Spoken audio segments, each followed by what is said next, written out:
Yo, what is going on, everyone? Welcome back to another episode of Hockeytown Rundown. You're here with us, your beautiful hosts, once again, Carlo and Zach.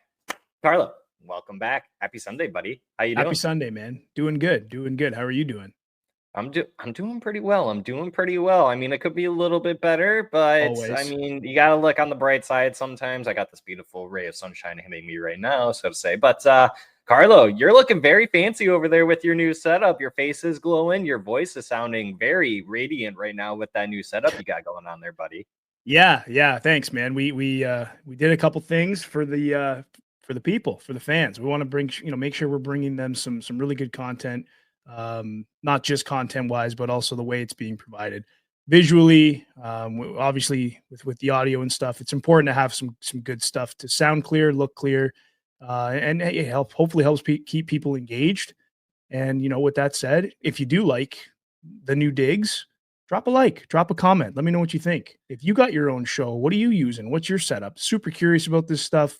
Diving right into it. And I mean, with a little bit of a background in it, I mean, I used to do this stuff quite a bit with audio at least. And it's fun to get back into that stuff. So again, if you guys are running setups or running any gear, let us know what you're using. We'd love to look into it for sure, because it's a lot of fun. It really is. Yeah, most certainly. And Carlo, with that being said, before we jump into everything, let's take a moment and say thanks to everyone stopping by to join us on this brand new episode. If they are returning, we definitely appreciate you guys returning. And if you are brand new, thanks for stopping by on this brand new episode. And we really do appreciate it. And why don't you go ahead and take the moment to hit the like button, like Carlo said, the thumbs up, hit the subscribe button if you are watching or viewing us on YouTube. Viewing or watching. If you are watching or listening to us on YouTube, go ahead and do that. If you are watching or listening to us on Spotify, yes, you can do both. Go ahead and hit that follow button, rate us a 5 stars, and then on Apple Podcasts as well, go ahead and rate us a 5 stars and hit that follow button, because all those things are free. Carlo, I think you already knew that. You're a mind reader. The $3.99, $3.99, and it really truly helps us go places that we'd like to go. It helps feed the algorithm. Full transparency, every like, every comment helps feed that algorithm. And what's in it for you guys? Honestly, we love engaging with people. So, drop the likes, drop the comments. We will be there to definitely, engage in some discourse with you guys for sure. And we appreciate it. We've been getting lots of comments, lots of likes as of late. We want to keep that up. Definitely want to keep up the discourse too, because it's all good. And there's nothing better than talking shop, especially when it comes to our beloved Red Wings. There's a lot of things going on right now and a lot of takes that are out there. So put your take out. Let's see what you got, and let's talk about it. $3.99 in this economy, Carlo? Never heard of it. Don't even know yeah, what it's that tough. is. $3.99 at 0% interest, folks. You're just not gonna beat that. All right, buddy, let's go ahead and jump into everything. And as it shows down below, it will be a pipeline review. We're not going to touch on Grand Rapids Griffins prospects, more so overseas prospects. Grand Rapids. Can we Grand pause? Rapids. I think they should look at that. Ooh. Grand Rapids. What do we got in store today? Well, as it shows down below, we will be doing a pipeline review of players that are overseas or even in the NCAA ongoing right now, because Big Ten tournament actually just ended yesterday. So that means that the NCAA tournament for the Frozen Four upcoming will be pretty soon. So we will be touching on some of those players. Obviously, we will be recapping the games from this week. There were only 2 games since we did cover, well, I covered the game against Vegas last Sunday. And then we will be talking about just kind of a little bit of a timeline, Carlo, talking about, where this team's at now and how we can correlate it to the past 2 years, because we seem to think that there is a correlation of what's going on with this team, where once you enter after the deadline or even into March as a whole, this team just collapses. But I think you know that. I think the people know that. And if you don't, buckle up. Let's get into it and enjoy this episode, Carlo. We're just going to go down, Monday through Saturday as a list. What happened on Monday? Nothing with the Detroit Red Wings. But on Tuesday, you did have the Red Wings going up against the Washington Capitals. But first, to announce that Trey Augustine did win the Big Ten Goalie of the Year. Man, Trey is so exciting. Trey is so exciting for Red Wing fans who are following the pipeline and looking at what's down there. he is just so consistent. He's winning a lot, and it really tracks well with the type of guys that we're looking for on this team in the next 3, 4, 5 years. And that's just guys who know how to win, guys who have won. He is going to be a huge piece to this team when they're contending. Yeah, for sure. And we will touch on Trey Augustine a little bit more as we continue on this episode. So let's go ahead and jump into the game against these Washington Capitals, Carlo. And it was just a weird game overall. I mean, I thought at the first, you look at the first period, you looked at the second period, and I thought that the Red Wings actually maintained pace with them a little bit. And you're talking about a top Washington Capitals team over there in the Metro Division. They're actually the number 1 team over there. Pretty close to fighting for that. If I'm wrong, they could actually be first in the whole entire Eastern Division. Let me check that, or conference. Yeah, they're first in the Eastern Conference as well. So the Red Wings had one hell of a battle going into this game, and to try and earn a much needed 2 points to stay within that wild card race. I think they were just 4 points out of the second wild card spot by the time this game was being played. Maybe it was 2, but yeah, like I said, you looked at this game in the first. I mean, by the end of it was tied 1-1. Dylan Strome got a goal. Dylan Larkin scored. Second period, it was scoreless. Then by the third came around, the Washington Capitals turned into the Washington Capitals being the top team in the East and just exposed the Detroit Red Wings, especially on the defensive end. There were no penalties in this game, Carlos. So honestly, it was just pure 5-on-5 playing throughout this whole entire game, where, like I said, the Washington Capitals did a really good job at exposing how poor this team can play 5-on-5 through and through. But let's hear your thoughts and opinions on this game. What were your takeaways? Well, you talk about 5-on-5 play. I think they're 29th in the league for 5-on-5 play. That's not good. That's not good. No. I will say this game, though, the second period, I thought that Detroit, if they could keep playing the way they were playing in the second, they really had a chance to, for example, if Alex DeBrincat goes in and scores that one goal to get them up 2-1, and they keep playing the way they played in the second, that could have very well been the game. But unfortunately, you look at this team, they're just not capable of doing that. No. They're not capable consistently, at least like a Washington Capitals. Yeah. I shouldn't say they're not capable. They've done it, but it's the consistency piece, and it's really how they respond to players getting injured, which I think we'll get into as well in a little bit. And it just speaks to really how fragile the team is when it comes to losing a player in the lineup. Honestly, anywhere in the lineup, it's like they can't afford to lose one player because it just throws everything out of whack. But yeah, third period was really disappointing. For them to score like that, I mean, they scored, I think, 3 goals within 7 minutes. Pretty quick goals, yeah. Yeah, listen, you go up 2-1 or you go down 2-1 in the third, there's an opportunity for you to bite back. There was no bite. There was no biting back, and they just continued to allow themselves to get peppered, which obviously nobody wants to see. And that's where a lot of the frustration comes from. And it really just overexposes our holes that hopefully get addressed sooner rather than later. But yeah, I mean, like, you nailed it, dude. This was really much a who's a better 5-on-5 team, considering there was no penalties during this game. And obviously it's Washington, the best team in the league, the best team in the East. They've already clinched a playoff spot with 102 points. Credit to them. That's a credit to them. They are a very, very, very good, strong, big hockey team. And it just goes to show you Detroit can't hang with those guys yet. We're just Detroit's not there yet. Thoughts on Peter Mrazek this game? There's some discourse online kind of targeting the goaltending. Do you believe that goaltending was an issue in this game? For me, I don't believe so. I know the stats don't really show it because Mrazek did only put up an .846 save percentage with 4 shots against. But like we both just said, I mean, and you say this all the time, we definitely have to make it into a t-shirt at this point. This team's only got 1.5 defensemen, Carlo. I mean, this team just completely collapsed on Peter Mrazek. And you made the call out. You weren't on the last episode to say it, but Mrazek's very athletic, and he showed his athleticism this game. And we made the poll asking if Peter Mrazek, and we made the call out last episode too, Peter Mrazek should be the goaltender moving forward. A majority of the people said yes. So I don't think he was the reason why the Detroit Red Wings lost this game. There's a reason why by the time midway through the third or whenever they scored that second goal, it was kept 1-1 because of Peter Mrazek. Yeah, I'm not going to talk much about the goaltending, no matter who's in net, only because we don't have D. Like we have 1.5 defensemen.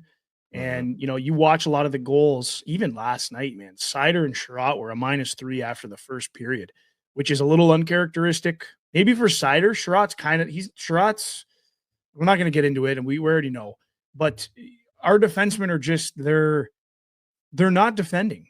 We're kind of getting back into that fundamental defense that's just not happening. Whether it's man coverage, tying up little things, man, tying up a stick in the crease when you're in that dirty area, they're not defending. And that's the area that you need to defend the most, whether that means, you're getting physical or you're tying up a stick, whatever the case may be. That's what we're not seeing right now. And that's why it's tough for me to really get into any goaltender talk, because it's not a good unit in front of them. It's not fair to pin it on the goaltending. To talk about Peter Mrazek, though, yeah, I did mention how athletic he is, and he is. You can't take that away from him. If you watched him play his few games that he started, he looked very, very athletic and very dialed in. The one thing I will say about Peter this stint with the Red Wings is he's way more in control of his feet. His first stint with Detroit, he was a fish, man. He was all over the place.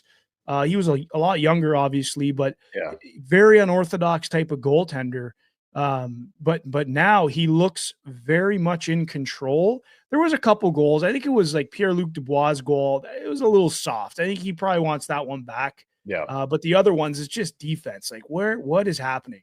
You put good D in front of this goaltender. You put good D on this team. That's a 2-1 hockey game. Detroit has an opportunity to tie it up late in the third, and they might have, because I still don't think there's much quit in Detroit.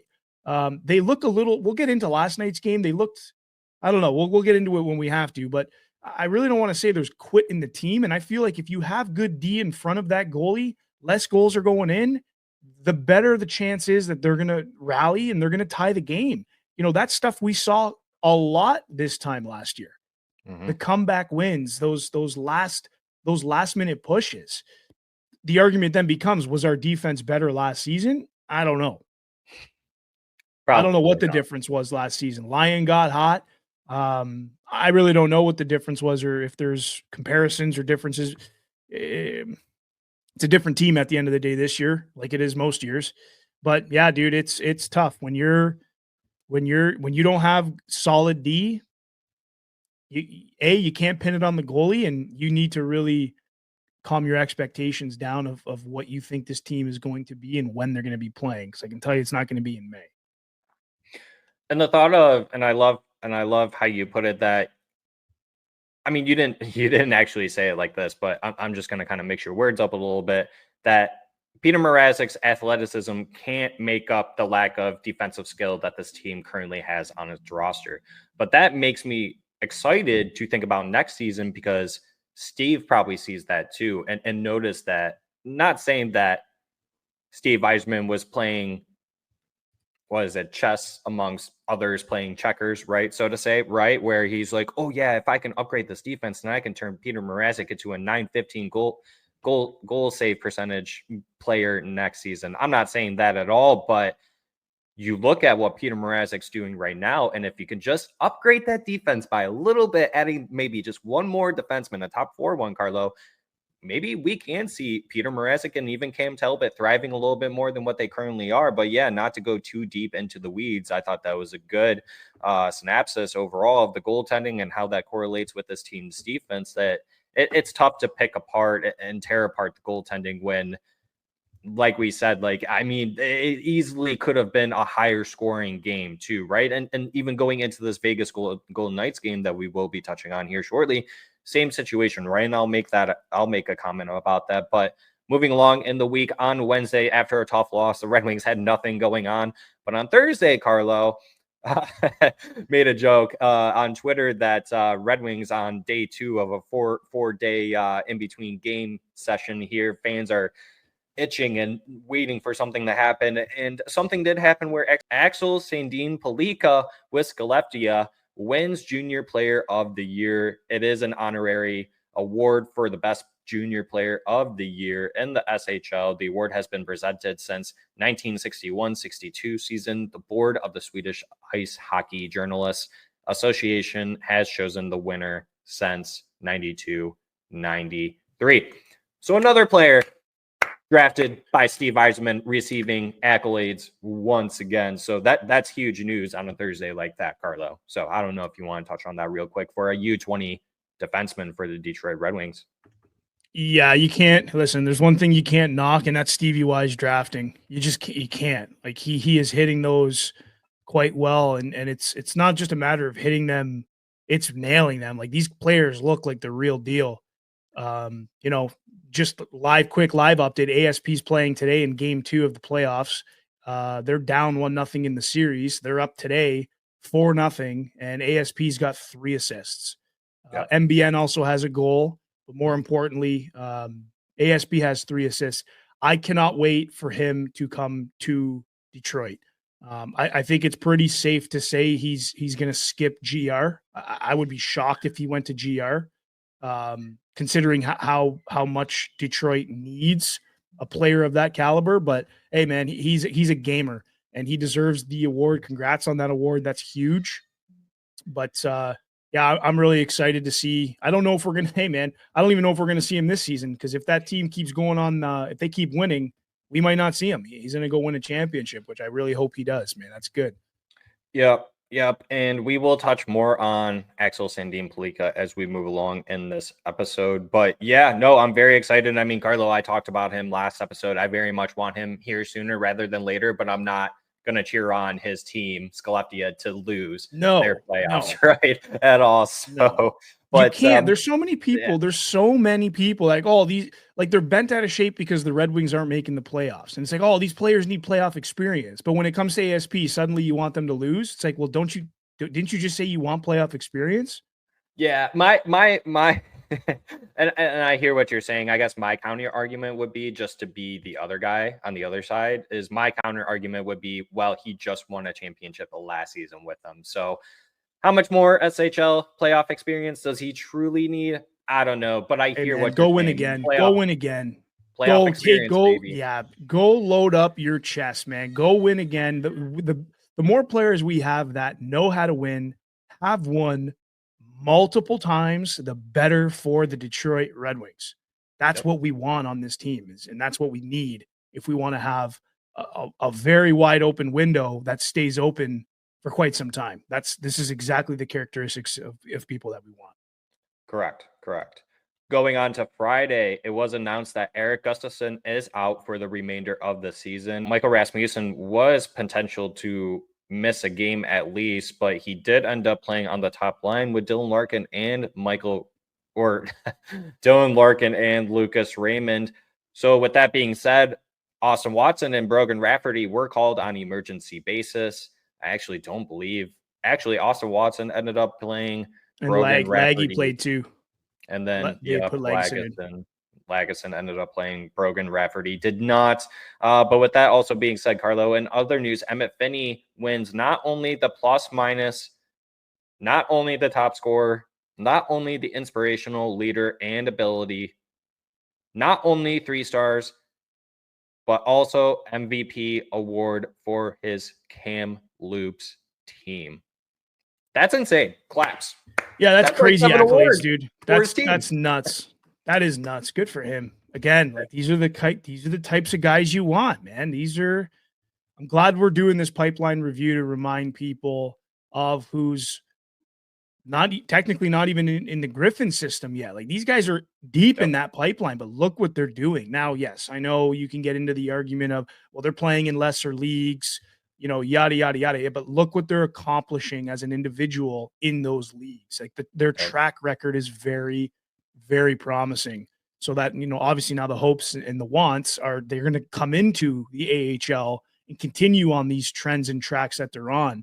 I have every reason to believe that they will, considering their individual accolades up until this point. Obviously, seeing is believing. Y'all know how I roll with that, but there's a really good vibe with these kids that are going to be pumping their way through to GR and banging on the door in Detroit.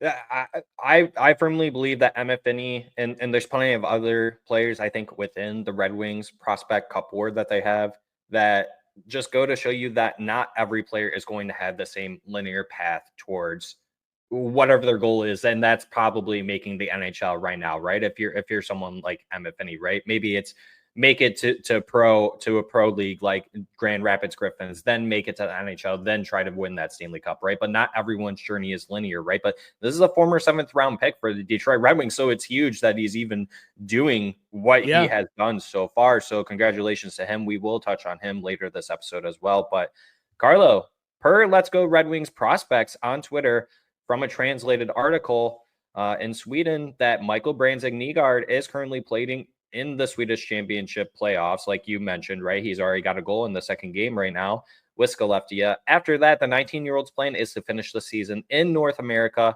The talent's agent confirms. So that's huge. And in terms of, he had the opportunity to come here last year. He respectfully declined, which I know a lot of people still are a little sour about that, if that's the word you want to use, but you should be excited. This is a former first-round pick, and typically we have to wait longer than just a year after they're drafted to come over to North America. So I think he could be an immediate top 6 impact for the Grand Rapids Griffins right away. I don't know what your thoughts are about that, but that's some great stuff right there. Yeah, no, I agree completely with what you just said, and him slotting into the top 6 with GR, 100%. I'm kind of glad that he stayed in Sweden, or elected to go back to Sweden for a year. I think that's going to be, in the long run, really good for him. But I understand the frustration of folks who wanted him here this season. I understand why. It's because there's not much going on. Like, there's just such a big lack of talent that you want. Naturally, you just want, oh, we got this guy, this big guy who can really shoot the puck. Like, I want to see him now. And I understand that, but you look at his age, him doing what he did and playing in Sweden. Look, like, we're fast forward to today, and let's go back to the day we drafted him, to the day the decision was made that he was going to go back to Sweden, to today. He's playing very meaningful hockey right now. Once again, this is the kind of stuff we want these kids to be playing at that age. Let's face it, if he came to Grand Rapids or Detroit, they're not doing a lot of winning right now. What's that going to do to them? So even if they're overachievers because they're playing in a lesser league that they can handle without a problem, let them cook, let them bake. Let them do what they have to do to get that experience, to play those meaningful games and to win. And keep in mind, too, he's playing with ASP. Get that chemistry rolling. Like, this is all good stuff that in the long run, people are going to be thankful for once that big picture comes through. And again, I don't think we're that far away from it, man. It's not going to be next season, but after that, I mean, hey, it's possible. It really depends on what these kids do individually when they're here. But there's going to be a lot of praise, a lot of ICYMI praise when this big picture starts to roll through. People talk about the Yzer plan and how it's been 6 years of the Yzer plan. Frankly, I don't even think the Yzer plan has started yet. I think the Yzer plan starts literally like next season. We could spend another hour just talking about that topic. I had a lot of things spinning through my mind. As soon as you said that, I was like, okay, temper yourself. Yeah, but all right, Carlo, moving on to Saturday. Yes, you did have the Red Wings going up against the Vegas Golden Knights, but with some news. And then once again, per our buddy, Let's Go Red Wings prospects, talking about Jesse Kiiskinen, and he finishes the year at top of the U20 Liga in points and goals. Also is 16th in a list for all-time points in a season by a U20 player. Surrounded by some good company too. I mean, we instantly started, I sent you a text message kind of like talking about them. There's some names on that list for sure that you could be like, okay, like this at least sparks your interest, not hoping that he turns into these players, but you hope relative into those players, right? But what does that mean to you, Carlo, that this U20 player comes in, finishes at the top of his class, and This is the player that you got in a deal for Andrew Gibson and then receiving a second-round pick for as well. And what does this mean having a potential power forward in the future? And you talked about the ICYMI plan. So does this player count as one of those players as well? I would say so, man. Like we kind of saw in the World Juniors, like he really dominated. He was a point per game player. Started there, and then it's kind of stuck around in terms of him playing in Liga. He's I think he's 2 points off from being a point per game player. So he's playing really well. And you know what? The best part about this one is, Zach, is it makes me feel better about the Wallman move. Because if you look at it in a certain light, we technically we gave up Gibson for that second round pick. We then took that second round pick and gained $3.4 million in a roster spot. And we got Kiiskinen in a roundabout way. You got $3.4 million a roster spot, and you got Kiiskinen for Wallman. And a second. Basically just for Wallman and Gibson. Well, yeah, because the second, I guess, negated, right? Because we traded one, but we got one back. So, I mean, it's we still like have you that never second even round had pick. it to begin with. Correct. Yeah. So it really makes me feel better about the Wallman deal. And, you know, if you rewind that back so you can, hear that back, think about that for a second. Because there's a lot of people that are still bent out of shape about that Wallman deal. But that's the type of 3D chess that Stevie Y plays. It's not move for move with Steve. Like, he can make a move 3 months later or 3 months prior to a move. And like, that's the whole move when you actually look at it. And this is a perfect example of that. So Kiiskinen totally makes me feel better about the Wallman deal. He's playing really well. I hope he can keep doing that. I have reason to believe he will. Guy's 19 years old, almost 200 pounds. I mean, that's awesome. In terms of what we're looking for in a player, like the ICYMI plan is being still built. Like, that's the thing that kind of gets me excited when we start talking about the pipeline. Is there's just so much happening, and that's why I went and said that the ICYMI plan probably starts in a year or two from now. Truly, but man, like, there's just a lot of players that a lot of people probably miss because they're not in GR, like guys like this, MBN. ASP, just because there's not national media on these players, or even just Western media on these players. There's a lot coming. And there's going to be a lot to look forward to, and there's going to be a lot of expectations too. There always is, but I'm really excited, man, because Kiiskinen has really started to pan out. You talked about Emmett Finney. I mean, he put up some incredible numbers with Kamloops as well. 84 points in 55 games. Again, like, I know it's a different league, and there's gonna be the people. Oh, he's playing in the WHL. He's playing in Liga. These leagues are soft. Blah blah blah. It's like, yeah, but look what they're doing as an individual. Yeah. You want to look at the team, you can. Like, this is all good stuff, man. I'm really excited about these players. I'm glad we're talking about them today. I really think people, the fans, need to take an understanding of the deep pipeline, because there's a lot of good stuff there. No, 100%. Yeah, we're gonna extensively, because I got lots of questions to ask you, and obviously some answers as well to my questions. But let's talk about the Vegas Golden Knights game. I mean, it's fresh for a lot of you viewers, watchers, listeners, right? I mean, it was a very tough loss. The Red Wings lost 6-3. Carlo, I want to start off with asking this, because I kind of get why, but I don't agree with it. You had Talbot starting in net. I know him and McClellan are very close, right? They're, so to say, attached to the hip, right? But I would have preferred Mrazek, because Mrazek's the one who got you the 3-0, right? The shutout, right? So can you make sense of it, or are you okay with Talbot starting in this? Do you think it really would have made a difference? So I'll start with this. No, I don't think it would have made a difference at all, because again, 1.5 defensemen, you're not going to win much. So I really don't think it would have made a difference.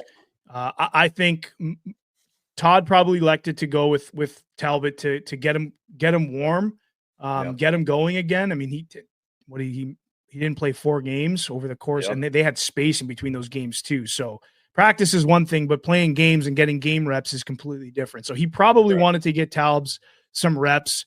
To be honest with you, yeah, like, Peter gets a 3-0 shutout against Vegas not long before this game. I probably would have went back to Peter. But I understand the Talbot start. I really don't think the outcome would have been much different. I don't know if, I mean, they scored an empty net. I didn't catch the third period. I know they scored an empty netter, but so really it's a 5-3 loss. Could Mrazek kept that game tighter and closer?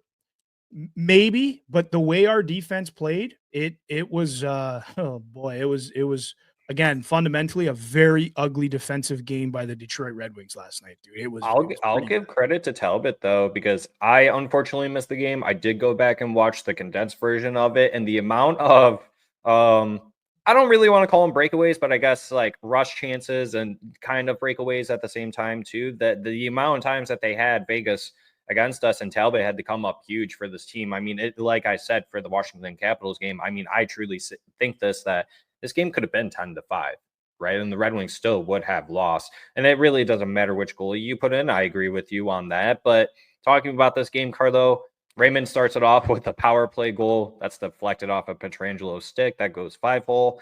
From there, the Wings just collapsed and allowed 3 unanswered goals in the first period. But you got Patrick Kane following up in the second with the power play goal with a nice rebound off a Sider shot. So that makes it 3-2. Vegas then gets 2 more, making it 5-2. Third period, Alex DeBrincat.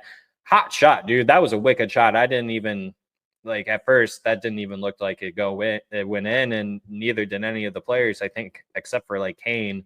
Started celebrating a little bit, saying it did go in, but that was a nasty shot, dude. That was it was a ripper, bro. But it really didn't matter at that point. But dude, yeah, like you said, Vegas gets the empty net. Vegas just showed how offensively dangerous they are. And once again, they exposed the Detroit Red Wings being a top team out in the West too. I mean, you go up against the Caps, you get 4 days off, then you go out west and you do it against the Knights team and you lose. But yeah, I thought Talbot actually played better than what the stats show. This easily could have been the 10-5 game. You know, it was just a very tough loss, and it goes back to what you said. And I don't want to say that players are giving up, because I have been asked that. I don't think players are giving up. I don't think players are ready to call it quits. I don't think it's any of that. It's, once again, these are just 2 really top teams, right? I mean, we have so many young players on this team. We have players that shouldn't be in spots that they're currently playing in, Carlo. That is what it is. There's no underlying scheme. There's no this and that, X, Y, and Z. Praguery theorem. What am I saying here? Pythagorean theorem. Taking us back to high school, folks. Zach is here talking about the Pythagorean theorem. I love it. Jesus. Yeah, that's a tough word to say on this Sunday morning. But yeah, there's no underlying scheme here. You know, it's just that the Red Wings just cannot consistently stay competitive with teams that are built for playoff runs when we are just built to squeak into wild card playoffs, right? That's ultimately what this team is, and you say that. Yeah, but we're not even built to squeak in. We're built to just compete. Like, that's it's barely. Yeah. Like it's you know, I'll take you to this, man. Let's go and compare. And I don't know if you watched the highlights yet. I know you didn't watch the game last night. If you watch Thomas Hertl's first goal, power forward's goal, it was dope. His third goal was the exact same goal. Mm-hmm. Not tying up a stick, getting outworked and getting out muscled. We're not, like, this is it. Like, if that's what's happening and you're letting the same guy do that twice in a game, like, you can get mad at the defenseman, you can get mad at Trent Yanni, but honestly, there's just a big lack of talent there. And that's the difference between this team competing for a wild card spot and comfortably getting into the playoffs, whether that be wild card 1, wild card 2. There are big holes that need to be addressed. It is very evident when you watch these games. And, you know, I think it was about a week ago, I'm like, there's no way this team makes the playoffs.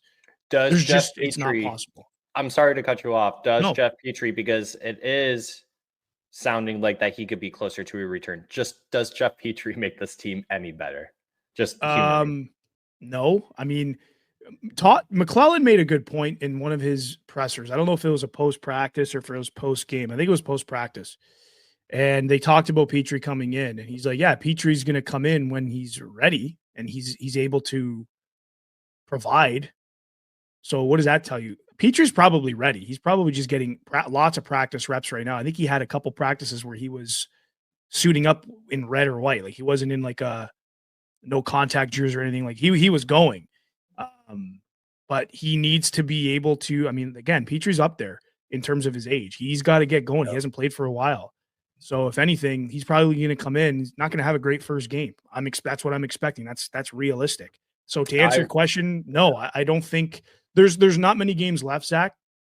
Petry coming in and having a bad game, that already to me is a loss. So now we don't have 13 games, we have 12.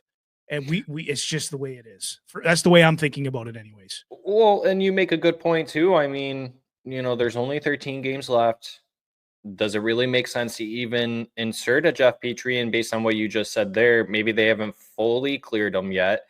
But Jeff Petry has to showcase that he can provide more than what Hall or Gustafsson are doing currently right now. But also on top of that, they just recalled Brogan Rafferty on an emergency basis, and they already had Lagesson as well too. So what does that tell you about? I think they sent Rafferty down like right after the game. Yeah. Okay. So you have to keep me honest on that, but I'm pretty sure I saw that. But still, what does that tell you about where they stack Jeff Petry at currently? And as we continue moving along these next 13 games, is that really going to change anything? Probably not. So where does Petry even, and for you, like this is a question for you, where Petry comes in, he's cleared. Where are you putting him? I'm not playing him for the rest of the season. I think that's pretty much said and done. You mentioned his age. He's had a pretty successful career. I think it's just that point in time where it's like, hey, like, you've done your service, just keep collecting your paycheck. You can keep showing up to the rink and practice and everything, but I think it would come down to like super emergency basis. Like you can't get someone, you're out somewhere playing against a team in their home rink and you just need that body. That's the only time I'm using Jeff Petry. But yeah, if you had to choose, between ASP, Wallander, or even Shai Buyam, I'd call up Shai Buyam or even Tuomisto before Jeff Petry. So that's where I stand on that. I was going to say Wallander. I'd probably rather have Wallander than Lagesson, Hall, or Petry because he's a kid. Let's see what he's got. Buyam, you bring up a great player in him to see what he's got too.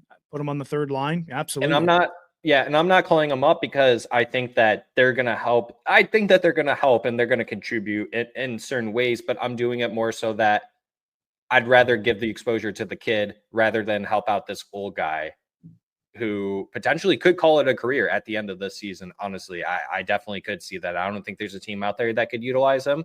Maybe he wants to be a seventh defenseman somewhere, but who knows? I love how we just got stuck on Jeff Petry. That's funny. Let us know your thoughts on Jeff Petry. Could Jeff Petry be a seventh defenseman on a different team outside of the Detroit Red Wings and sign a league minimum contract? To let us know what you guys think about that. But Carlo, in other news, before we go into talking about the prospects that we basically already touched on, but plus more, NCAA men's hockey tournament. Yeah, that will be beginning actually on the 27th. The bracket will be announced today at some point today. I actually do have somewhat of a mock one pulled up if no seeds were changed. But the game that's most important here would be obviously Michigan State because of our boy Trey Augustine. They will be playing against ECAC. I'm not exactly sure what East Coast something.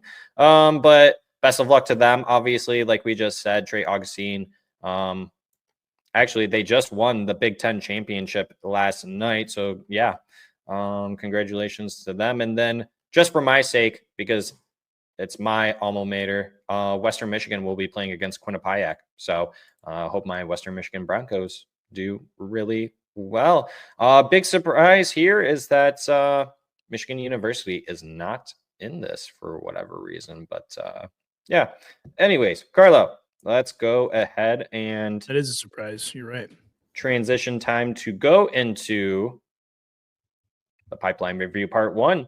And like we mentioned earlier, we will be primarily talking about players who are maybe in Canada playing, some in the NCAA, some overseas as well. So Carlo, without further ado, let's go ahead and jump into it. And let's talk about our boy, 7th rounder, Emmett Finney, that we mentioned earlier, just won a bunch of awards, right? And Emmett Finney, for those that do not know Emmett Finney, he is a former 7th round draft pick. just 2 years ago in 2023, 201 overall by the Detroit Red Wings. They do just have him listed as a forward. He shoots left on the Elite Prospects. He's 6'1", 190 pounds, just 19. He will be turning 20 this summer, June 27th. But Carlo, this year with the Kamloops Blazers team that was not very good whatsoever, they finished 10th in the Western Conference. They went 24, 39, and 4. Emmett Finney definitely was the bright guy for this team. I mean, wearing the C as well. In the 55 games played, he put up 37 goals, 47 assists for 84 games. And he did miss a number of games because I believe they actually still have, they finished all their games, which is awesome. But yeah, he ended up missing out on some games. He missed about 13 games. So he easily could have racked up and been close to a 100-point player for the Kamloops. Like I said, a really bad team this year for the Western Hockey League, but you don't see too many 7th rounders doing stuff like this, even in the Western Hockey League, even as a, if you want to call it, overager, right? But this is exactly the type of players that you want to find in the later rounds and call them hidden gems, if that's the word that you want to use, right? But I truly do believe that there is, at some capacity in the future, the Red Wings could utilize an Emmett Finney on their lineup. I do think that this could be a bottom 6 player that could provide some type of scoring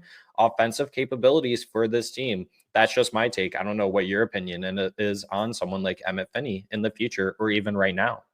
Yeah, I mean, I think you nailed it in terms of where he could potentially slot in should his play continue to develop and continue to get better as he acclimates to different leagues. Like if he does make it over and come through to the AHL, how does he acclimate there? And what does his production level look like? Where is he in the lineup?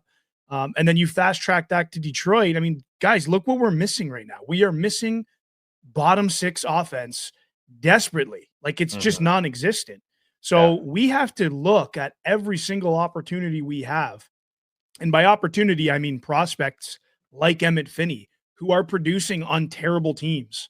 You talked about him missing 13 games, and he's still 18 points ahead of the number 2 guy. He's still 17 points ahead of the number 3 guy who played the full season. Like, that's crazy. There's obviously something good with Emmett Finney. That's, again, a tremendous credit to him as an individual and what he's able to do on the team, regardless of the team. His individual accomplishments are what we care about because that's what we're potentially going to see in GR and maybe in Detroit. But, I think that we have to give a guy like that a look because if we can inject him into our bottom 6, I don't know when, 2-3 years, who knows, that's going to be huge for us because that's what we need to win hockey games. Detroit Red Wings aren't winning hockey games right now. Their bottom 6 isn't producing any offense. Yeah, because all of our bottom 6 had to move up because of injuries or just people not performing to their standards. But I do want to make an interesting call out on this is that you look at stats from last year, he had an A, which is super cool. But in his 62 games played, he put up 59 points, 19 goals, 40 assists. So not only did he almost double his goal production there, but he went from a -25, Carlo, last year to a plus-minus of 0 this year. On a really bad team. That speaks volume on how well that not only did his offensive production increase, but his defensive play also increased there once again. Totally. For this really That's a bad great team. call out because I'm looking at that team, dude, and there's like maybe 3 players that are not a minus. So you nailed that one. Oh, yeah. You look at, their power play percentage. They had a 25% power play. They had a 76% PK. Yeah, even their last 10 games, they went 3-7, goals for, 206, goals against, 271. So brutal, very brutal. 53 points in their whole entire season. The top team in the Western Conference had 104. So they almost got smoked by double. So that's pretty brutal. But I believe the expectation here is, since they won't be playing in the playoffs, is that he will be reporting to play with Grand Rapids Griffins and play with Anton Johansson, who did play in a game actually with Grand Rapids Griffins. I believe now he's probably on his 2nd or his 3rd since then. We didn't pull that out, but did want to insert that. But yeah, I'm very excited for Emmett Finney. Like I said, not too many 7th rounders do you see going out there and making an impact, even in the WHL, even as an overager, if that's what you want to call him. So yeah, this is someone that you can put on your bottom 6, and it's cheaper to plug in bottom 6 players than it is to go out and get them in free agency, which is typically what we've been doing lately, Carlo, because we need the young guys to develop in these leagues. But as time goes along, you're exactly right. He should be, or expected, hoping to be a bottom 6 player for Detroit Red Wings in the future. So yeah, and I just because I'm looking at the list, I do want to talk about my boy real quick, Andrew Cristall. I mean, what a season he's having, dude. Dude, he is insane. Every time I see something about him, I have to send it over to you because it blows my mind too. And we talked about how poor his skating was, but I guess that really did not matter. Not when you're that skilled, man. Like Ovechkin's not a great skater. Look what he can do. Yeah. So, you know, like that's not the make or break. At least it's not for me. I understand you want to be able to skate. You're playing hockey. Speaking of Ovi, wasn't he drafted by the Caps? Ovi? Oh, Cristall. Yeah, he was. Cristall. Okay. Yeah, he was drafted by the Caps, 2nd round, 40th overall in the 2nd round, which is just a nasty, nasty pull. A lot of mock drafts had him going 1st round, and I did too. I mean, I wanted the Wings to take him in the 1st round. I don't know if you recall that. I was all over that. Yep. But he's got his 132 points, 48 goals, 84 apples, and 57 games played. Andrew Cristall is my boy, so I had to shout that out. But I'm going to tie it back to Emmett Finney for a second, okay?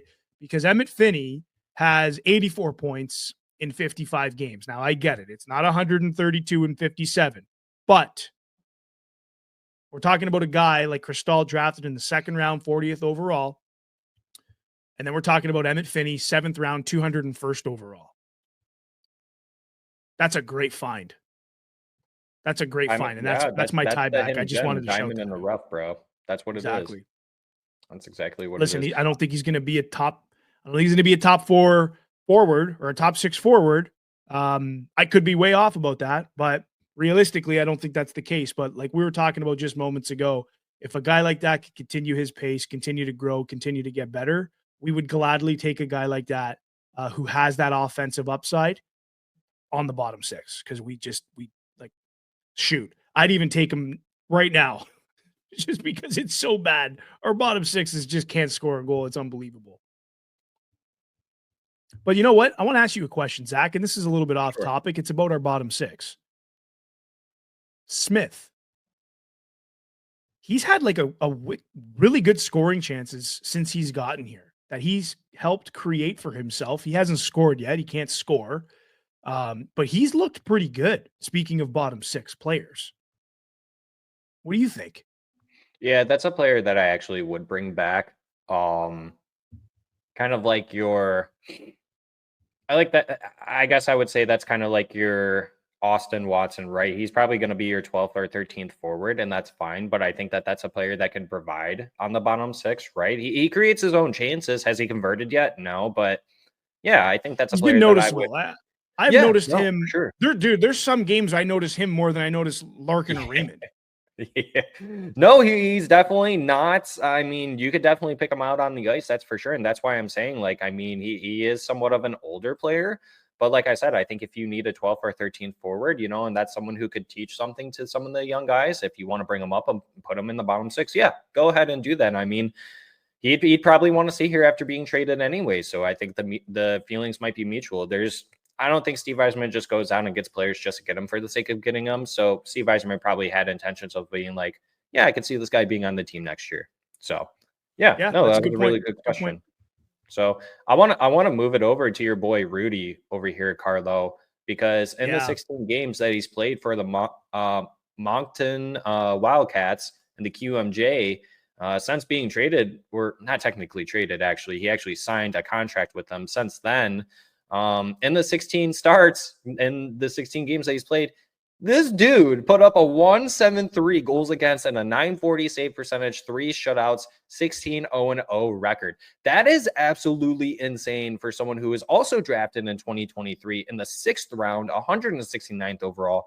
He's 6'3", 172 pounds, and is 19 years old. He will be 20 this year. He's going to play at Yale University next season in the NCAA, Carlo. I think maybe Trey and Kosa now have more competition. I mean, Kosa, at first it was just Kosa. Then we were joking around saying, hey, Kosa, you got Trey now. But now you got to say, hey, Trey, you got Rudy coming too. And we're not saying that Rudy is going to be, or at least I should say, I'm talking on myself. Carlo can have his take, but I don't see Rudy being here anytime soon.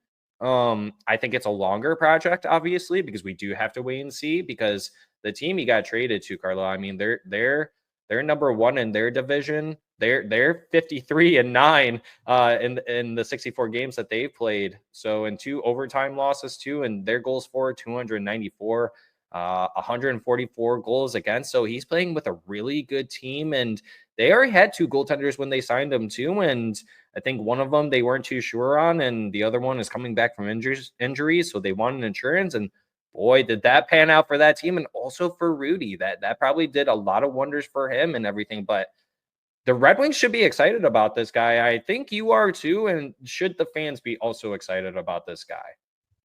100%. 100% they should be. I'm going to start by saying this. First of all, I think he's got the nastiest kit I've ever seen. Between the Rock, look at the thumbnail. The thumbnail, I mean, that's just, he was made for that thumbnail, man. That was just an awesome grab. But yeah, I mean, cosmetics aside, again, another 6th round draft pick, a late round pick who's putting up some incredible individual numbers. Now you can, and I'll shout out my boy Darren. He actually schooled me on this one, because I was under the impression the Q was a bit more of a stronger league with a bit more successful players going from the Q to the NHL. I guess I thought the Q was more of a an NHL pipeline type of league, but the USHL is no joke. I haven't looked much into the USHL, but man, you look at the crop of players that came out of the USHL the last 10 years. It's unreal. I didn't realize that because I never really looked back at some of these other players in the league that are very, very good and where they played junior and where they kind of developed. So that's my bad. But yeah, I mean, you kind of get into the discussion of, and this is where we were discussing was, you know, he wasn't that good in the USHL. That he goes to the Q. It looks like he's behind a very, very skilled, stacked team, and he's putting up those types of numbers. If you're a bad goalie, you're going to lose a couple games out of 16. It doesn't matter how good the team is in front of you. Like if you're not a good goaltender, you're probably going to have some squeakers go by you. Like it's just that's the reality of it.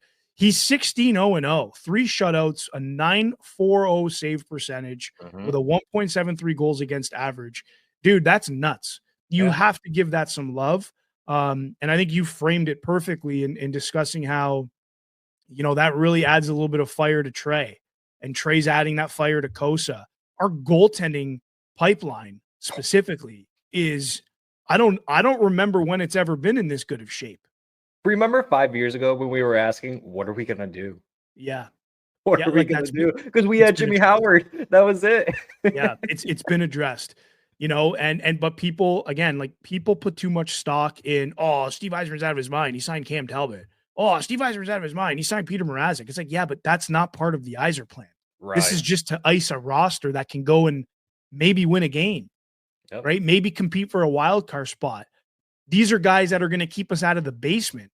Doesn't necessarily mean that's going to keep us in the top 15, top 16 in the league, but we're not going to be in the basement.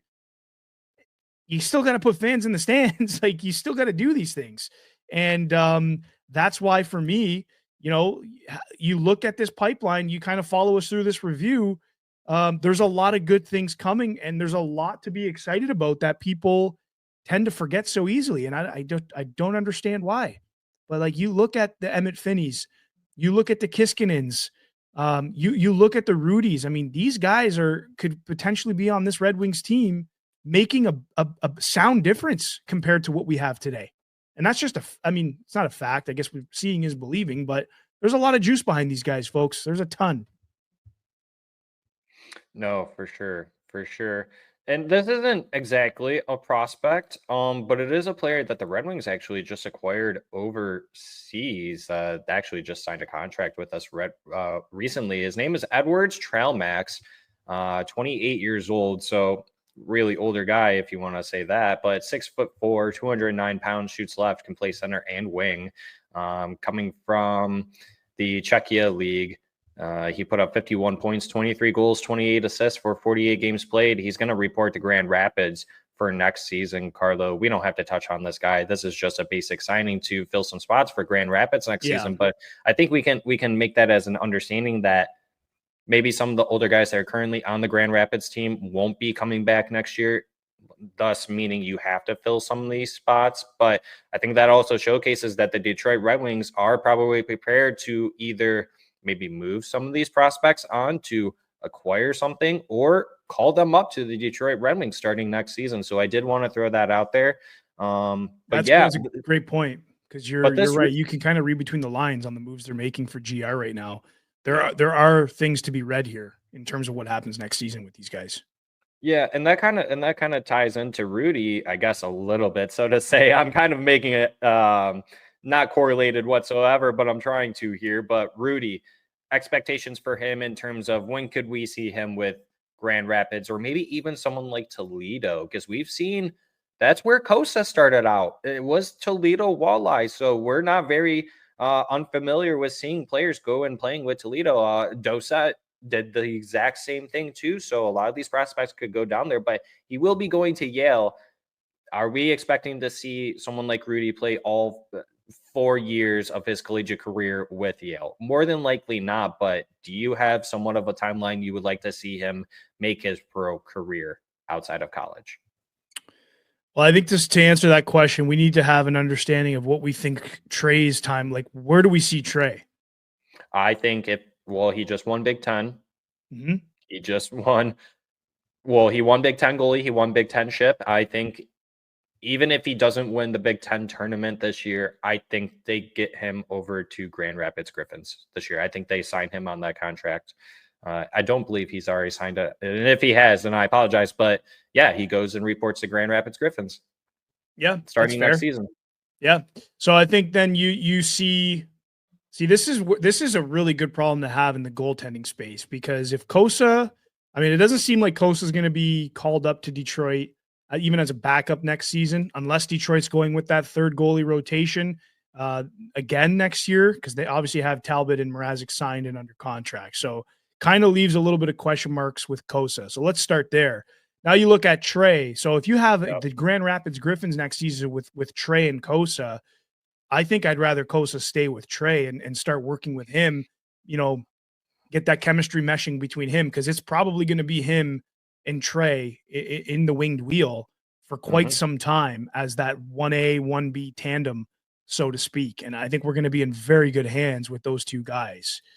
So now you go down. So with Rudy, I mean, he's up. Who knows, man? Like he's definitely going to play a season or two with Yale. I'd be really surprised if he didn't. He's 19 years old, right? I think he makes his pro debut probably when he's 21, maybe even 22 years old.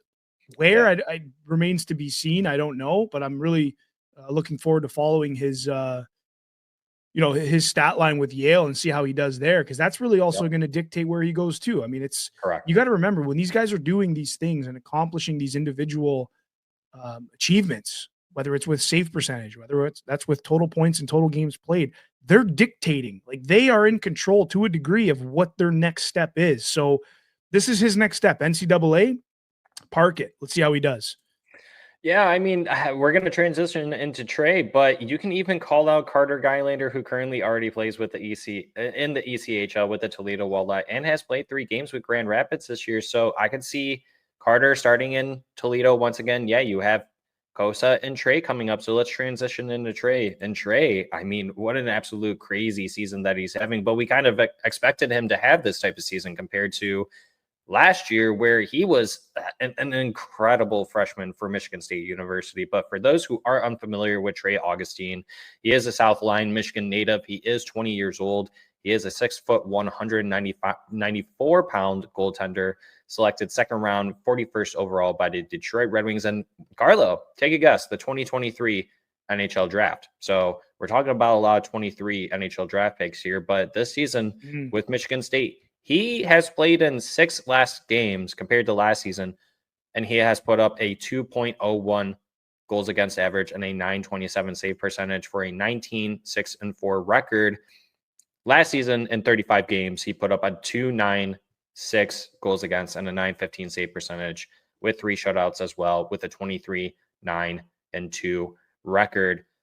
If he played the remaining 6 games, I'm assuming the rest of that went to the backup.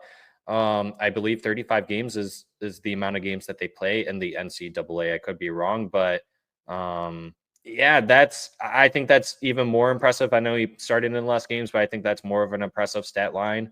Michigan State was a very good team this year. They actually finished out the season as number 2. They just won the Big Ten championship, even without their captain, Red Savage, right? He doesn't get enough love, and that's a player people should keep their eyes on, right? But who knows when he's going to come over with the Red Wings. I know it was his senior year or his super senior year with Michigan State, so it could actually be sooner rather than later, but probably waiting to see what his injury is going to pan out to be and look like for the future. But even with Team USA, Carlo, for the U20 World Junior Championships in the 5 games, they won gold medal, right? I believe it was.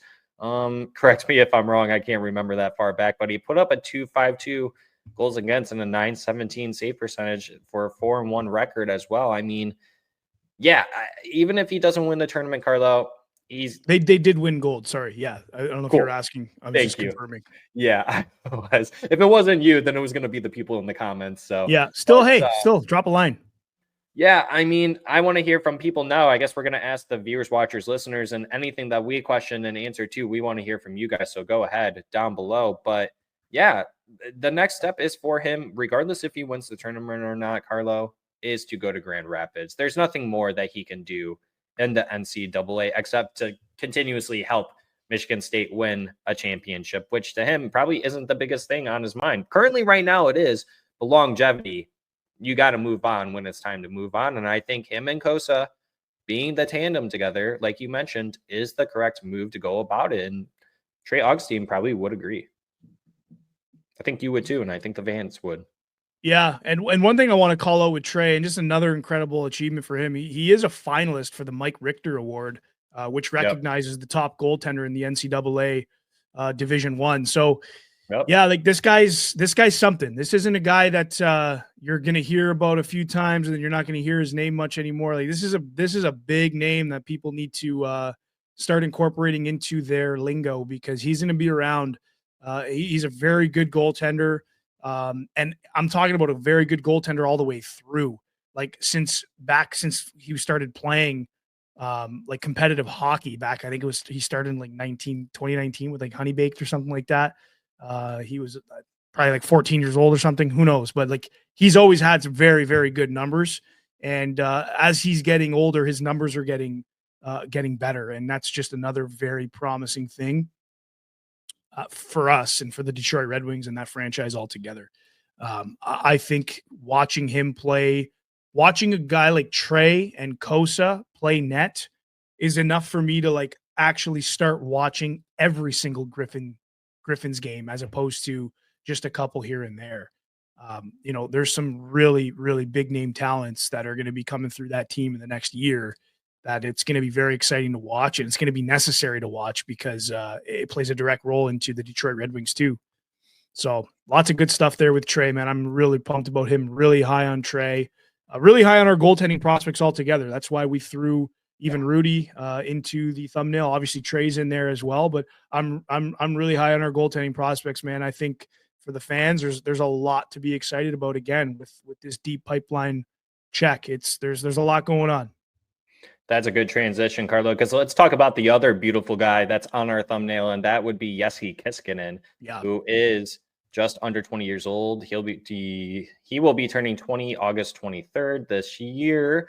He is a right wing, 6'1", 190 pounds, shoots right. He was a 3rd round draft pick in 2023. Once again, Carlo, there's a theme here. 63rd overall by the Nashville Predators. Yep. Like we mentioned, he was traded to us from Nashville. We traded Andrew Gibson, who was a right-handed shooting defenseman, and we acquired a second-round pick, which was used to facilitate the Jake Wallman deal. So when you look at the trade as a whole, as the trade tree has finally finished, the Detroit Red Wings, at the end of the day, between Jake Wallman, Andrew Gibson, got Jesse Kiiskinen, cap space, and a roster spot to fill Simon Edvinsson. That's exactly what they did. Is that exactly what they had planned? Probably not. And I do have a question for you, Carlo, after I go through this stat line for Kiiskinen. I mean, 46 games played, 14 goals, 30 assists, 44 points. They're in their playoffs right now. No points in one game played, but 30 penalty minutes. He was a +6 on his plus minus and everything. But yeah, he finished. We mentioned how he finished at the top of his class of scoring and everything. And then the history, I mean, you look at some of the names on there, you can even call out Teuvo Teravainen. You look at other players like Sebastian Aho, who finished, I think, with just a couple more points than he did. Not saying that he's going to end up like these players, but those are names that you can't ignore. And that's how you're trying to compare a player right now based on the league that he's in with players in the past, right? That's all you could do right now. Yeah. And so, but I firmly believe, I mean, if you put it out at an 82 game pace, Carlo, I think I told you he was going to be like a 70-point player or something like that if he played a full 82 games, if you wanted to try and convert it to NHL standards. But yeah, I think this is a player you hope, to me personally, if he can be a 50 to 70 point guy, that's an automatic win for me. I mean, he's a former 3rd round pick. And I got to ask you this question, Carlo. Do you think receiving that second was just extra for Steve Yzerman? Like, do you think, and for the fans, viewers, watchers as well, who do you think started that initial trade? Do you think Nashville went to the Red Wings saying, hey, we like Gibson, we need a right-handed defenseman prospect, we got this right-handed shooting forward, maybe it's not as puzzle pieces coming together, but curious to hear what your thoughts are on that whole entire situation, on how it went down for this trade to get him. I think Steve initiated that trade because, again, like I said earlier, I think that Wallman deal was all over this deal. I think if this deal doesn't work out, Wallman doesn't go. And I say that because we needed to, for some reason, give up a 2nd round pick with Jake Wallman to get him off the books. That 2nd round pick came from this move with Nashville, because it basically negates, it kind of cancels it out, right? Because we still have a 2nd round pick. So I feel like Steve probably initiated this one, and this is that 3D chess that people probably allude to when it comes to Steve Yzerman. Because I believe this move happened first, correct? Correct. So yeah, I think Steve made this move while he had San Jose on speed dial. And I think that's kind of how it went down.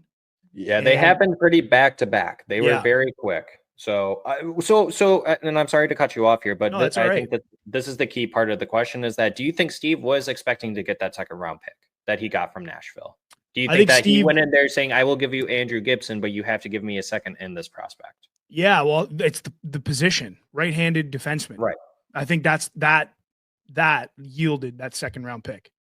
That and the type of season that Andrew Gibson had that season too. So, yeah, but I mean, it just, the way it all kind of like went, right? It's very confusing. But going back to Jesse Kiiskinen, I mean, it ended up working out in the Detroit Red Wings' favor, right? Because the season before, Kiiskinen, playing for the Pelicans team, U20 team in the U20 league over there, 21 points in 8 games. Okay, so 14 goals, 7 assists. Okay, then he played 38 games for the Pelicans Liga, right? And then went over to HPK this season. But in 38 games, 10 points, 4 goals, 6 assists. So when that trade happened, I think people thought, okay, like there is that potential there that clearly Steve Yzerman saw, right? But how much are we going to see of that? And he clearly put it on display for us this season. And so I think that there is an opportunity for him not only to be a middle 6 player of the future, but I think that there will be some capacity where we can see him being a power forward for us, playing maybe in a top 6 role for us in the future. Obviously, you look at players like MBN2 who are also a right wing who shoot Yep. right, but obviously you can mix and match. You can put them on the left, wherever. But yeah, I think that there is a spot for this player on this team moving forward. And this is someone that fans should be very excited for as well, Carlo. I'm sure you agree with me on that. 100%. Yeah, absolutely. We're talking about guys that are standing out in the leagues that they're playing in. That alone deserves recognition, and that alone deserves some excitement. And that's kind of the key on this whole episode and this whole review is like we're talking about guys that are complete standouts. If that doesn't excite people based off of what we talked about them, go look it up for yourselves. Like go check out their numbers, go check out their stats, go check out their teams that they're on, the leagues that they're playing in. You know, for them to stand out the way they are, enough for us to want to talk about them. I think that warrants the excitement, to be completely honest. So there's a lot to look forward to. You know, GR is going to be stacked like very soon. They are going. It's just like how you said. Like sorry to cut you off once again. No, I feel like I'm doing that a lot this episode, right. But it's exactly like you said. You know, they have some exciting players on their team right now. A lot of them just unfortunately fortunately for us, but unfortunately got called up to the Red Wings, right? So we get to see them a lot more. Next season and even the season after that, like you said, I'll probably be willing to pay for a package to watch more of their games, like you said, because of how much good talent they're going to have, because we're seeing all these 22, 23, 24 year draft prospects finally coming and playing. And this is exactly what we've always wanted, Carlo. So, yep. Yes, sir. No, like I said, that team is going to be stacked. It's going to be fun hockey to watch with those guys. Very honestly, in the near future, look out for those guys.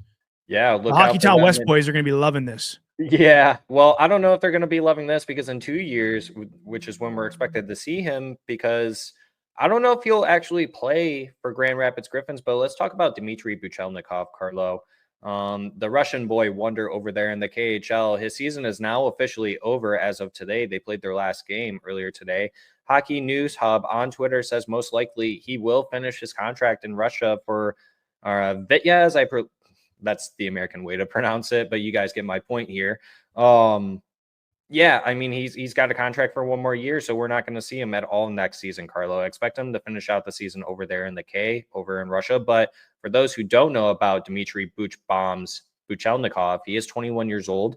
He'll be turning 22 in September later this year. Left winger, 5'10", 170 pounds, shoots right. So that's another righty right there for you, Carlo. We got plenty of righties now in our pipeline. So far this season, finishing out the season, I should say, for his team in the K, 65 games, 15 goals, 39 assists for 54 points, Carlo. I mean, he had one hell of a season, and this was a player that a lot of people initially, when he was drafted in 2022, second round, 52nd overall, had a lot of question marks on him because it was in that weird period where, you know, the whole let's keep Russia out of, Olympic sports, all of that, this whole weird political game, right, which we won't go into the rabbit hole of. But yeah, a lot of fans didn't really know what to expect out of a player like this, right? And so a lot of people were like saying, could this be the next Pavel Datsyuk? I think now a lot of fans are finding out about this guy. And it's only time will tell until everyone knows who the hell Dmitry Buchelnikov is, Carlo. And what a player to be excited about. What does Buchelnikov mean to you? And what should he mean to the fans? What he means to me is something we desperately need, especially in the pipeline. And that's somebody who is flashy, offense first. You know, we haven't had, I shouldn't say that. Like, we have Patrick Kane, but like Patrick Kane is not vintage Patrick Kane as much as he has his vintage moments. We're talking about a kid who's going to come in and have that flash game in, game out, because that's just how he plays. And that's how he's accomplished what he's accomplished, especially this season. And he continues to get better. We have an offense first player in Buchelnikov. He can score. He can make plays. He's the type of guy that you're going to be waiting for him to constantly jump on the ice just so you can watch his number fly around the rink and watch what he can do. Similar to how we all felt with Pavel Datsyuk, man. Mm-hmm. Who did not wait for number 13 to get on the ice and just put a smile on their face instantly and just watch that shift over and over and over again? I think I'm not going to compare him directly to Pavel Datsyuk, but I feel like he's the type of player that people are going to pay attention to as much as they did with Pavel Datsyuk. And that's what excites me the most about Buchelnikov. I feel like that's what should excite the fan base the most about Buchelnikov too, because he's a kid something else. Now, maybe you can help temper some viewers, watchers, listeners, or just Red Wings fans in general about how they might be nervous that maybe he doesn't ever come over to North America. But I believe that he will. I don't see why you would not 100% have the opportunity to want to come play for the best league in the entire world when it comes to hockey, right? But just for comparison's sake, I mean, when people bring up those worries, like you look at someone like Kirill Kaprizov. I mean, he didn't make his NHL debut until 2020. And he was drafted in 2015. So it took him 4 to 5 seasons to even make it over to North America, because Russia, they like to keep their players as long as possible, because they know that they're going to leave because of money and just opportunity, right? So it is what it is. But yeah, Carlo, temper expectations of fans that Buchelnikov will come. He's coming. He's 100%. He's coming over. I mean, you brought up a great point. That's somebody actually I look to Buchelnikov in terms of a comp is Kaprizov. But that's a great. I didn't realize. Round pick, dude. He was a 5th round pick, Kaprizov, mind you. Yeah, exactly. I mean, people are gonna get burned by that draft, and they're gonna learn very quickly. Hence why Buchelnikov went in the 2nd round in 2022. You got to take a guy like that when you have an opportunity to take him, because otherwise you're going to have a Kaprizov going in the 5th round all over again. You're not going to see that.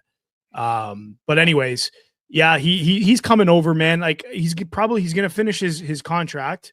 I mean, if you sign a contract in Russia, it's probably a very wise choice to finish that contract, considering it's in Russia. So he's got to do what he's got to do, and there's nothing wrong with that. And yeah, I think eventually he's going to come over, and you're probably right on the same schedule as Kaprizov, 5-6 years, probably 5, that he'll make it over. And he's got 1 more year left. So that actually puts him right at 5 after next season. And you're going to have another guy coming through to training camp who is going to make things very difficult for Steve and co. to figure out, is this guy coming to play suiting up on the Red Wings opening night, or is he going to GR? This is a very special player with a very special talent, and I can't wait for him to come over to North America to make some decisions very difficult. That'll be fun to watch. Yeah, and maybe this is something we do in the offseason. I would love to do an outlook projection of what this roster or this team could look like for a 26-27 roster, right? And that's where Buchelnikov would more than likely fit in, right? If you look at that, next season, 25-26, he plays over there. But just thinking about it now, would you put him in the top 6 immediately when he is able to come over, or would you feel more comfortable more in the middle 6? Overall, he'll probably be a top 6 player, but well, you got to look at his age. He's 21 right now. By the time he comes over, he's 23. He could be in the top 6 if his play dictates that, which is possible. Yep. But I would say middle 6 comfortably. Which, I mean, that could be the 2nd line too. Like I could see him coming in and playing on the 2nd line. He's going to be 23 years old, dude. Like I think he could do it. Yeah. No, I agree. And imagine him, Larkin, Raymond on that top line. I think that would be absolutely phenomenal. And he's not a big guy either. And that's kind of like, the Red Wings aren't exactly a fast team. I don't know how fast Buchelnikov is, but if you have 3 of your fastest players on that top line, that's going to be a dangerous top line, right? So, or if you really like it, you can keep putting Marco Kasper up there, or you can go out and get maybe like a Mitch Marner in free agency. Who knows? I'm going ahead of myself, but hey, I would love that. I would too, but Carolina's going to get Marner, though. I know we're going to get into more discussions about free agency as we go on, but I really have a feeling that Marner's going to Carolina. Yeah, probably, but yeah, we could save that. But Carlo, why don't we go ahead and wrap it up with 2 more people. We'll finish off. I know I talked about him mainly last episode. If you guys did not check out the episode, if you are watching this episode this far into it, why don't you go ahead and watch that other episode where I did talk about ASP, talk about Mrazek and some other great stuff. But yeah, let's go ahead and talk about Axel Sandin Pelika. And then also let's include MBN in there. You did touch on him earlier too, so I think it's only fair to include him. And then those are our last 2 for today. But Carlo, yeah, right now I think ASP finished the game. It's probably done now with 3 primary assists. And then Michael Brandt-Nygaard, he did get a goal in this game. You made mention of that. But ASP, he ended up finishing this season, the regular season, breaking the record for most goals by a U20 defenseman with 12 goals. And then this season, he finished among points for U20 players second. So, yeah, he had one hell of a season for a Skellefteå team that really wasn't the greatest compared to their championship year last season when they won the whole thing. But this is a player that Red Wings fans, I mean, I think a lot of Red Wings fans know about this guy already, but I know a lot of people don't quite hear about them as much. Like you said, they don't get the national spotlight quite like you would over here in the Western Hockey League, right? Or in the Western Hemisphere of the world. But yeah, Carlo, even for the World Juniors, 7 games played, 4 goals, 6 assists for 10 points. I believe they did not win a medal for that. They got knocked out. I could be wrong, but let me know down in the comments if I am. Pretty sure, yeah, I'm pretty sure they did. Yeah, but for international junior all around in 12 games, 5 goals, 8 assists for 13 points, 12 goals, 17 assists for 29 points in 46 games. For Skellefteå this season, he's Carlo. I'll be shocked if he doesn't join the Red Wings if his playoffs end before the Red Wings regular season end, because the SHL playoffs go until May. So if he makes another championship run, we won't see him. Yeah. Yeah. But listen, he's starting with this team. I got 2 words, maybe 1.5 words. Depends how you look at the one word about ASP. And then this is all I'm going to say. He's ready. That's all I got. He's 2 words. Ready. It was almost like 2.5. Or I guess yeah. 1.5. I mean, call it whatever you want. My point is that he's ready. He's coming to Detroit. He's coming to Motown. Yeah. We need a guy like that, a gamer like that, somebody who's got that fire. That guy does not like to lose, and he does not. It doesn't look like he really stands for poor quality either. He is a quality guy, and he gets frustrated when there's no quality around him. I've seen it. We saw it with the last tournament he played in. He demands the best out of himself, but he also demands the best out of his teammates. I would want a guy like that on my team all day long. He's ready. Let's go.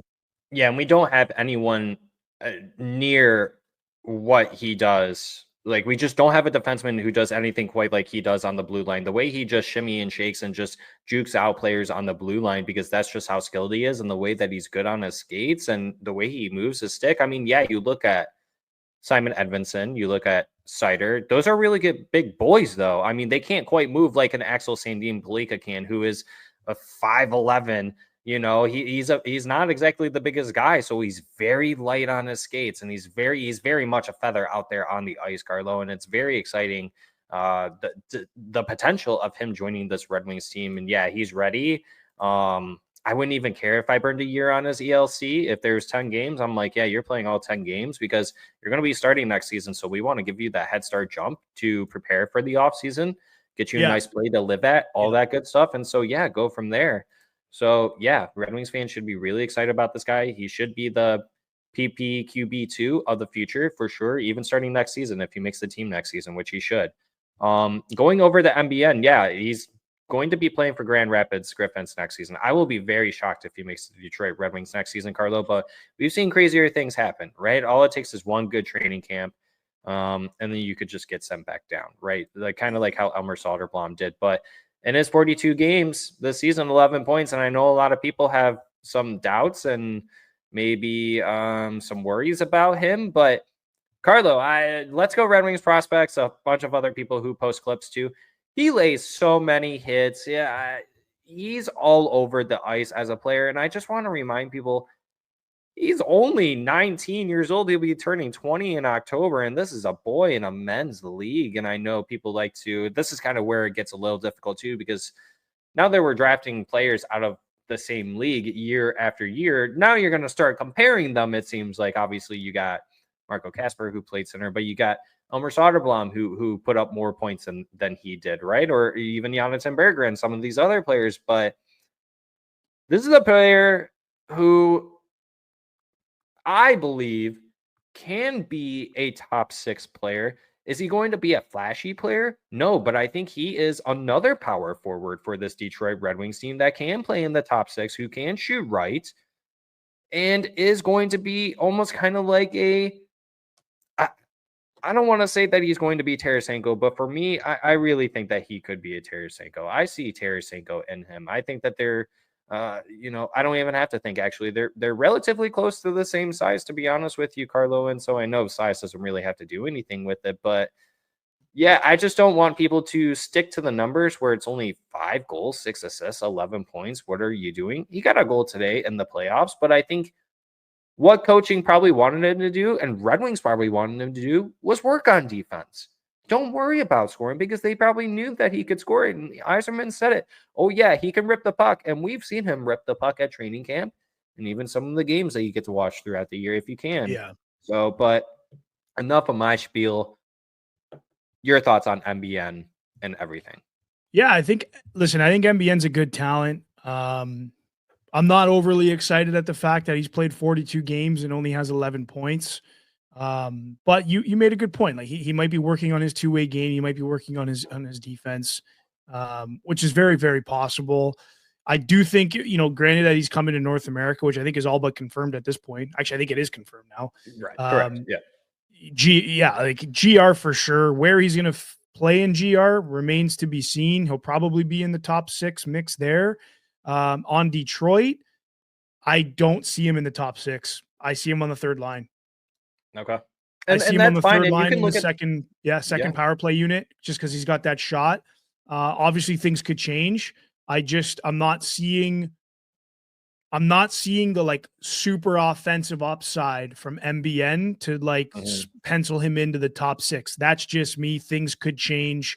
Things could change on a daily basis. So this could be completely null and void by the time he's there. But quick glance, first take, third line, second PP unit.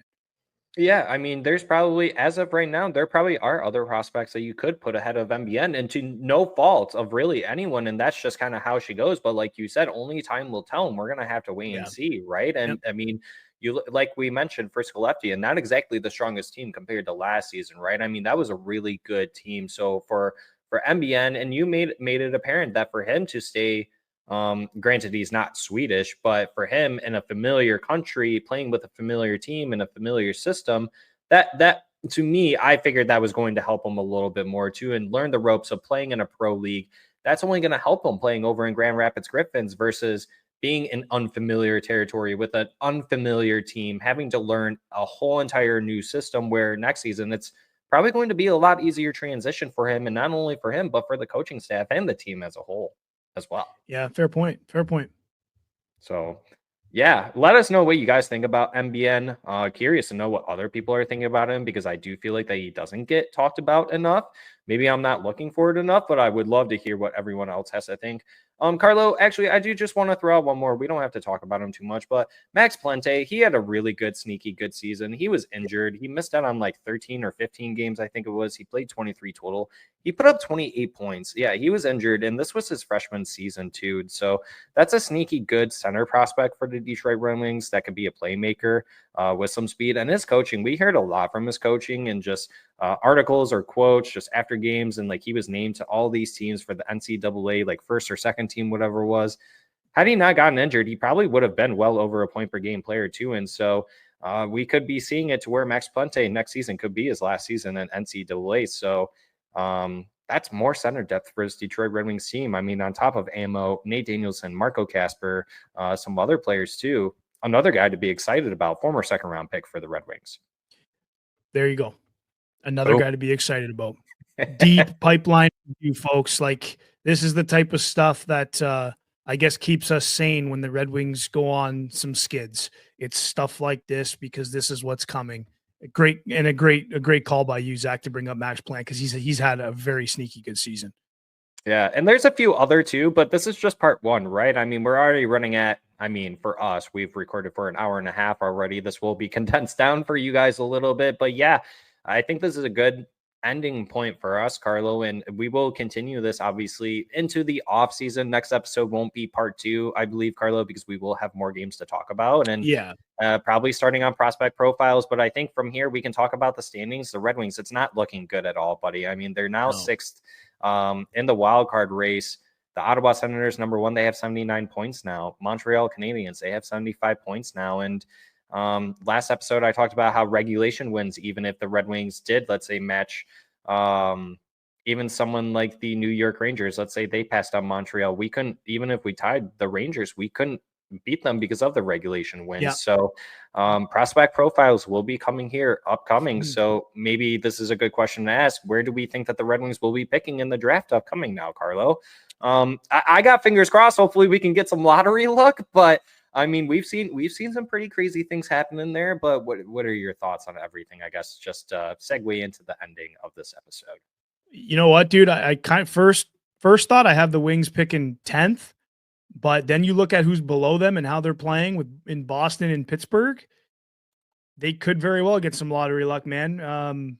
We really don't know. We have to wait and see what happens as the rest of the season trucks on here with these remaining 13 games, but yeah, it's been ugly, dude. It's been fundamentally ugly. They're playing. You know what's the strangest thing for me to understand is how well they played and how well they responded to Trent and Todd when they came in. Mm-hmm. They looked like a completely different team then. I know where you're going with this. Yeah. And they look like a completely different team now.